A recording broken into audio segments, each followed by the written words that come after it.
இன்றைக்கி கிட்டு சமையல் ஷார்ட்ஸில் நம்ம பார்க்க போகிறது ரொம்ப ஹெல்த்தியான இந்த பிரண்டை துவையல் தான். இது நிறைய பேருக்கு பண்ணுறதுக்கே ரொம்ப சோம்பேறித்தனம் காமிக்கிறாங்க. ஆனால் அப்படி இல்லை, வயசானவங்களுக்கு இது ரொம்பவே நல்லது. முதுகு வலி, கை கால் வலிக்கு, போன் ரீக்ரோத்துக்கு ரொம்ப ஹெல்ப்ஃபுல்லாக இருக்கும். வாரத்தில் 2 முறை பண்ணி சாப்பிட்றது ரொம்பவே நல்லது.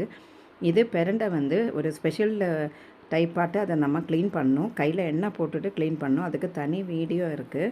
ஸோ அந்த தண்டெல்லாம் இலையெல்லாம் மாற்றி அதை இந்த மாதிரி நீட்டாக கட் பண்ணி ஒரு கடாயில் எண்ணெய் விட்டு கடலைப்பருப்பு, உளுத்தம்பருப்பு, பூண்டு போட்டு வதக்கி அதுக்கப்புறம் காஞ்ச மிளகா போட்டு கொஞ்சமாக பெருங்காயத்தூளும் இந்த பிரண்டையை போட்டு நல்லா வதக்கணும்.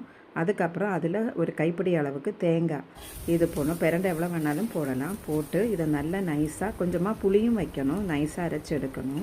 அரைச்சி எடுக்கிறதுக்கு முன்னாடி ஒரு 2 ஸ்பூனுக்கு சாம்பார் தூளும் போட்டு நல்லா அரைச்சி இந்த மாதிரி எடுக்கணும்.